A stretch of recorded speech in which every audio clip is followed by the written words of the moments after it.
বাংলাদেশের একজন বাউল, এর নাম হলো আবুল সরকার। কি নাম? আবুল সরকার। আল্লাহর শানে এবং দৃষ্টতাপূর্ণ কুরুচিপূর্ণ মন্তব্য করেছে, জঘন্য মন্তব্য করেছে। দুনিয়ার কোন মানুষ সভ্য ঘরের সন্তান ওই কথাগুলো মুখে উচ্চারণ করতে পারবে না। ঠিক। প্রশাসনকে ধন্যবাদ জানাই, আবুল সরকার নামক এই আউল ফাউলকে গ্রেফতার করেছে, মুসলমানদের কলিজা ঠান্ডা করেছে। তবে শুধু গ্রেফতার করলেই নয়, বরং তাকে সর্বোচ্চ ট্রাইব্যুনালে শাস্তি দিতে হবে। ঠিক কিনা বলে? আর ফাঁসি কার্যকর করতে হবে। কারণ আল্লাহর শানে বেদবি করা, আল্লাহর শানে কুরুচিপূর্ণ মন্তব্য করা, দৃশ্যতাপূর্ণ বক্তব্য দেওয়া, এটা বাংলাদেশের ইতিহাসে একবার নয়, দুবার নয়, বহুবার হয়েছে। একদিন নয়, দুদিন নয়, বহুদিন হয়েছে। গত কিছুদিন আগে নর্থ সাউথ বিশ্ববিদ্যালয়ের এক শিক্ষার্থী, হিন্দু উগ্র সন্ত্রাসী শিক্ষার্থী, আল্লাহর কোরআনকে পায়ের নিচে রেখে পদদলিত করেছে। তারপরে আরেক নাস্তিক রাখাল সাহা আল্লাহর নামে যা তা মন্তব্য করেছে। সারা দুনিয়ার মুসলমানদের, বিশেষ করে বাংলাদেশের মুসলমানদের কলিজায় রক্তের ক্ষরণ হয়েছে। আমি বিশ্বাস করি, আমি স্বীকার করি, যদি এই প্রত্যেকটা ঘটনা যারা ঘটাচ্ছে প্রথম জন্মে যদি অন দ্য স্পট তাকে সর্বোচ্চ শাস্তি ফাঁসি কার্যকর করা হতো, আল্লাহর সামনে বাংলাদেশে কোন ধরনের কুরুচিপূর্ণ মন্তব্য করা বন্ধ হয়ে যেত। এগুলো বরদাস্ত করা যায় না। যে আল্লাহ আসমান সৃষ্টি করেছেন, যে আল্লাহ জমিন সৃষ্টি করেছেন, আসমান জমিনের মাঝখানে যারা আছে তাদেরকে যে রব সৃষ্টি করেছেন, যে রব আমাদেরকে কোরআন দিয়েছেন, যে রব আমাদেরকে ভালোবেসে আমাদেরকে মুহাম্মদ রাসূলুল্লাহর মতো একজন নিয়ামত দিয়েছেন, সেই আল্লাহর সামনে এরকম মন্তব্য দুনিয়ার কোন সভ্যঘরের সন্তান বরদাস্ত করতে পারে না। ঠিক কিনা? ঠিক।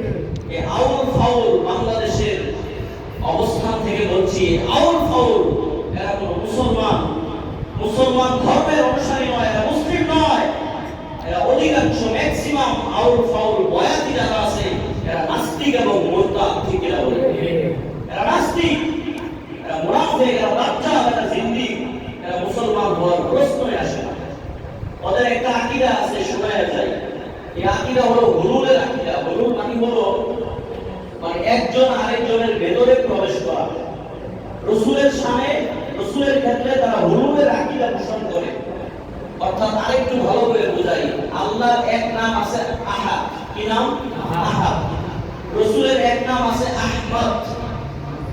এখানে দেখেন আহাদ আর আহমদ একটা মিমের ব্যবধান, একটা মিমের ব্যবধান।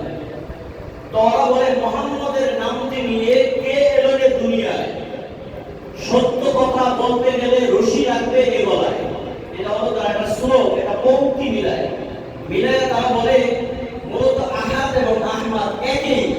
বরং আল্লাহ তাআলা যিনি আহাদ, তিনি মিম এর রূপ ধারণ করে মিম হয়ে রাসূলের আকৃতিতে পৃথিবীতে আসছে। তার মানে আল্লাহ তিনি, রাসূল যিনি, রাসূল যিনি, আল্লাহ তিনি, রাসূল ভিন্ন কেউ না। বলে নাউযুবিল্লাহ। বলেন এমন আকীদা যারা পোষণ করে মুসলমান না কাফের? মুসলমান না কাফের?